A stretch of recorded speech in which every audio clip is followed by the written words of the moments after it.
Curtain lights, this is it, the night of nights. No more rehearsing and nursing a part. We know every part by heart. Overture, curtain lights, this is it. We'll hit the heights, and oh, what heights we'll hit. On with the show, this is it. Hey, I'm Goose, and welcome back to On With the Show. And today we are going to do our review of Deadpool and Wolverine. Yes, this is something that I did back in the day when, in fact, this is how I basically started On With the Show, is basically talking about, the movies and television shows that I had watched and reviewed. And this is something that I enjoy doing. I love being able to get in that dark room and watch that movie and get totally immersed in my popcorn and my soda. And so, yes, me and the gang went and saw Deadpool and Wolverine over the weekend. And I'm going to just tell you right now, this was a pretty good movie. Before we get started and get into the details, I'm going to have to put this out. It's a spoiler alert. Yes, so if you have not seen Deadpool and Wolverine, I will be talking about some spoilers in this film. So just kind of sit back and wait, and I will just if you haven't seen it yet, go see the movie, then come back and you can see my review. But moving forward, I'm going to say that I really really enjoyed this movie, and I can really tell kind of why Ryan Reynolds took such great care in bringing what a lot of people would say would be Deadpool 3. But this is really not Deadpool 3. This is what is what is basically the team up that he wanted, the team up that he'd been waiting for with Wolverine, Deadpool and Wolverine. And this, to be all honesty, as I've talked to a few people about this, I know one person said this was a love letter to the 20th Century Fox and Sony uh, Marvel movies that have been made, through the 2000s and up till today. Um, they've done several, movies of the X-Men genre, starting with the original, which was directed by Bryan Singer all those years ago, which actually starred Hugh Jackman as Wolverine. And he's pretty much been Wolverine throughout the entire series, no matter, what um, what part of the X-Men or what part of even the Avengers it comes about. Hugh Jackman is Wolverine, at least for now, and I'll get into that in just a minute. But overall, I really liked the film. It was a bloody mess. It was bloody and gory and just freaking awesome to watch. It was what anybody would expect from a Deadpool and Wolverine movie. Um, just carnage all over, and so we get to enjoy watching Ryan Reynolds and Hugh Jackman play off these characters, and it's just so enjoyable to watch them team up. Now, to give just a little bit of the story of Deadpool and Wolverine, basically, Deadpool is trying to, I guess you could say, become an adult. He's trying to be responsible. He wanted to join the Avengers, but he was turned down. He wants very much to be with his girlfriend, but she wants him to be more of an adult. And so he ends up having the mundane life of being an adult, even so far as to stapling a toupee to his head and becoming a used car salesman. Yeah, Deadpool as a used car salesman just reeks of all kinds of horrid possibilities right there. But then he gets a visit from, of all things, the TVA that was announced and was brought to us in the TV show Loki, and that's when all hell breaks loose, and he's being told that his timeline is being destroyed, and they pulled him out to basically kind of save him, because they're going to put him someplace else. But he wants his timeline saved. He wants his friends. He's basically doing this for his friends, and he finds out that the reason that his timeline is being slowly vanished into thin air is because of Logan, the Wolverine. But it happens to be the Logan from Logan, which is a great tie-in. It's a fantastic tie-in to these movies because it kind of keeps everything. That's one of the things with the Marvel Studios is that they try to tie everything in together, and I think that that's one of the things that was done here that was really great. And um, in this process, we get the cameos from the Hulk, we get cameos from Thor, and cameos from Captain America, and we get to as he's because basically in order Deadpool believes if he can just get the right Wolverine to replace the one that's gone, that everything will then just kind of reset. That does not necessarily how it works.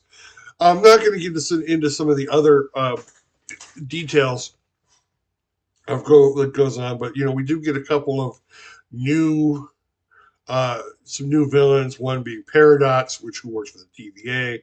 Another one who happens to be Cassandra, who incidentally enough is Charles Xavier's twin sister. That's a new twist because I didn't even know he had a twin sister, but it may have been something that was on one of the very multiverses of possibilities, because that's what's happened now is because they've opened the multiverse. There are so many possibilities that are coming out with this. As a matter of fact, if you have not seen it, and I don't see how you couldn't see it, Robert Downey Jr. came out this past weekend at the San Diego Comic-Con and announced that he is the new Doctor Doom. Yes, he is Victor Von Doom, and many people are now thinking, could this be a Tony Stark from another universe that is now Victor Von Doom? And I don't know. I'm going to let all that play itself out when it comes out in a couple of years in Avengers Doomsday. But this should be interesting because when you open up the multiverse, there are so many things that can be played with now, and so many people that can be brought back to life, and it kind of gives. I mean, in one way, it gives writers a great way to kind of like experiment with things. At the same time, it also gives writers a way to kind of cheat on a few things. But I'm digressing. Let's go back to Deadpool and Wolverine. We then we get a multitude of cameos in this. We get to see Elektra. We get to see Blade. We see Gambit for the first time, being played by Tanny Tatum. Or Tatum. I'll have to look this up because my brain's not working right now. Tanny, bear with me right now.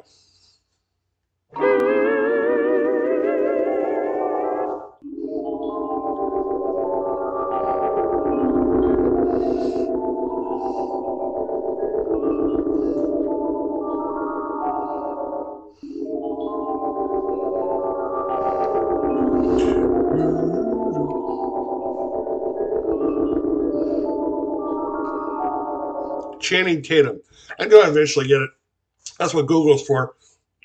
Hopefully, one of these days I'll be able to work it right. Anyway, but Channing Tatum ends up coming in as Gambit, and I find it interesting because in the sequence of events when he's trying to find the Wolverine that he needs to replace, one of the Wolverines is played by none other than Henry Cavill. And now this is really, really interesting because he even says Cavalrine in this whole thing. So we know from the post-credit scene in the Marvels that they're putting together the X-Men.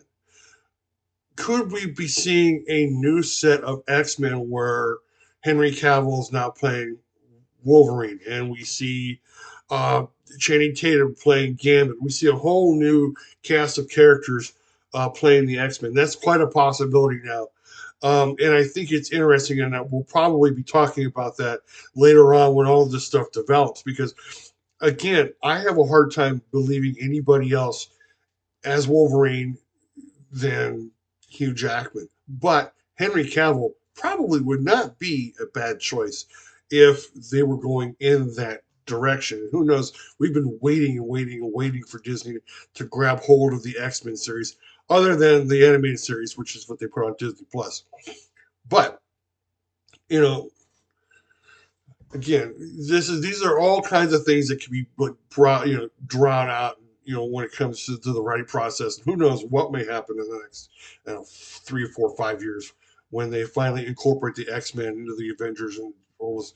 I mean, because you're bringing in Doctor Doom to face the Avengers, and Doctor Doom of all for all purposes is a Fantastic Four villain. So this will be if there's any way that they can really mold together the X-Men and the Avengers and everything else, this is the way they're going to do it. Anyway, let's get back to Deadpool and Wolverine. So we get Jennifer Garner as Elektra. We get Wesley Snipes, who comes back and plays Blade, who was absolutely fantastic. And he has a line in there that I thought was amazing because one of the things is I think the line was, "There's only one Blade," which means I don't think they're going to get anybody else to play Blade.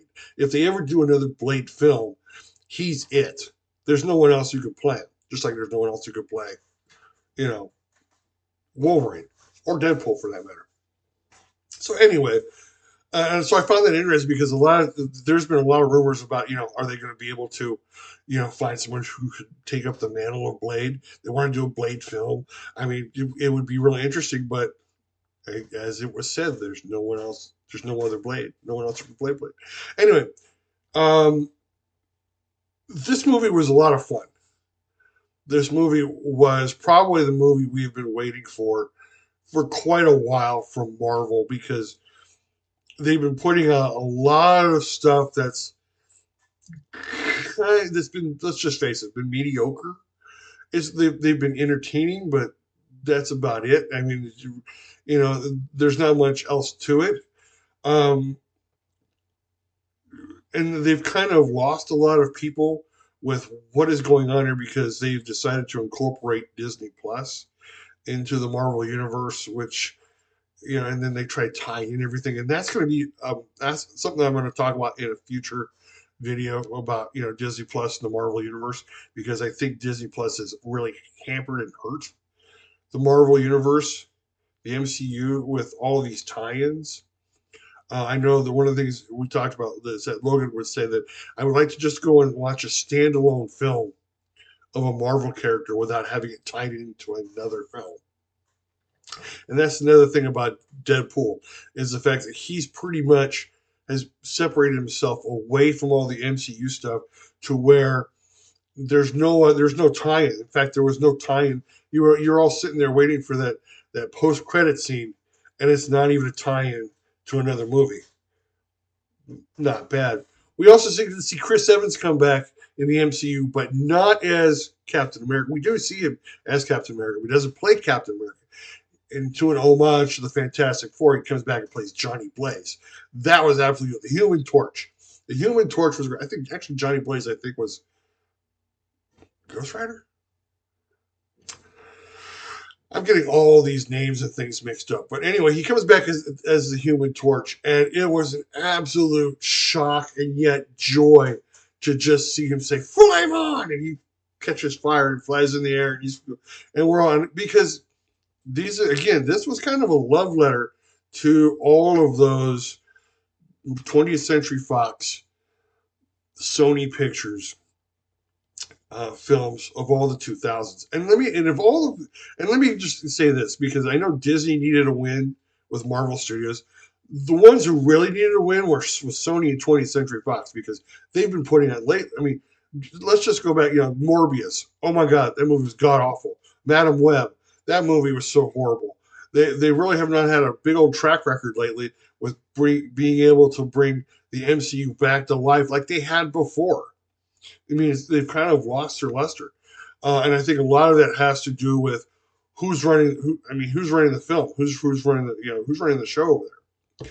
The question then also comes back to this, and I'm going to probably end with this discussion here, and that is, does Deadpool and Wolverine save the MCU? Well, yes and no. It all depends on what happens after this. You understand what I'm saying? Deadpool and Wolverine is definitely going to be that critical financial success that Disney needed, that Marvel Studios needed to get back on track. but it all depends on where they go from here. Now, we could have gotten a hint of that again from the San Diego Comic Con when Robert Downey Jr. stepped out as Victor Von Doom, as Doctor Doom. Are they headed in the right direction? Could Kevin Feige finally right the ship? I mean, it was his production that put Deadpool and Wolverine together. And Ryan Reynolds was very, very smart because there were a lot of things that, they wanted to tie into Deadpool and Wolverine. At one point, I heard that they wanted to tie She-Hulk into Deadpool and Wolverine, and Ryan Reynolds said, no, not a chance. I don't want that flop coming into my film. He's very smart when it comes to his brand. When it comes to, and let's all be honest, Deadpool is pretty much Ryan Reynolds and his brand. He was smart enough not only just help write a good film, but to put it together in a way that people are going to remember and are going to love. I mean, everybody in the movie theater loved this film. I give it a solid A minus. I think that, there are some parts in the story that kind of dragged a little bit. Again, if you've never seen Loki, you won't understand what the TVA is all about. So you kind of are like, well, you'll be lost there. But with the whole, the ring and you being able to, spin it and you get a big old, it glows up and you can just jump through it and end up where we at. But this movie was a lot of fun to watch. And I think it'll probably, hopefully, get Marvel back on track. And I think it will give Disney another hit for the summer.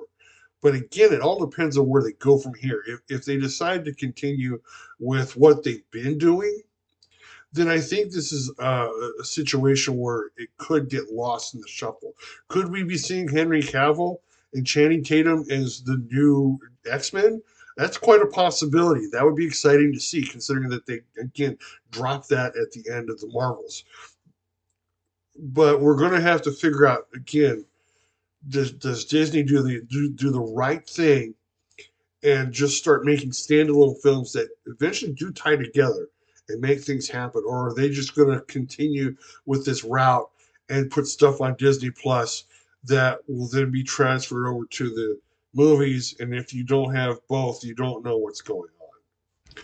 That's going to be the trick. I'm going to talk more about that next week because I do think that someone has to talk about how Disney Plus has kind of hurt the MCU and all of these tie-ins to the next, to the next Marvel film. I think the next Marvel film coming out is Captain America: Brave New World. I did see a trailer for that. Does look interesting, especially when I guess they have Harrison Ford playing the president, which I guess if you've never watched Patriot Games, you know he's the president. But it should be fun. It should be interesting. Again, if you have not seen Deadpool and Wolverine, go get your tickets. I do have to remind you that it is rated R. It's a bloody mess. In some places, it can be really, it's funny and it's fun to watch, but it can be pretty gory. So if you're not used to that, I probably would tell you to kind of maybe stay away from it. But if you, you know, if you watch the first two Deadpool movies, you just know that this is kind of an upgrade, especially with Wolverine in the mix, and you just know it's going to be just an absolute bloodbath, blood gore, whatever. But it was fun. I suggest you go see it right away. Again, this is Goose with On With The Show. Thank you very much for watching the video. If you liked the video, give me a big thumbs up. Hit the bell for notifications and subscribe to the channel because I'll be putting out more and more content every week. And of course, share this out to your friends. Let them know what's going on with here on the channel. And please leave a comment. Let me know what you think. Let me know if you agree with me or if you think I'm wrong. I could have said something else, but I won't. But just let me know what you think. Did you like the movie? Did you like Deadpool and Wolverine? Do you think Disney's on track to be making better films from here for the MCU? Or do you think that this is just another Marvel film that's just going to be forgotten in time? Overture, cut the lights. This is it, the night of nights. No more rehearsing and nursing a part. We know every card by heart. Overture, cut the what heights we'll hit. On with the show, this is it.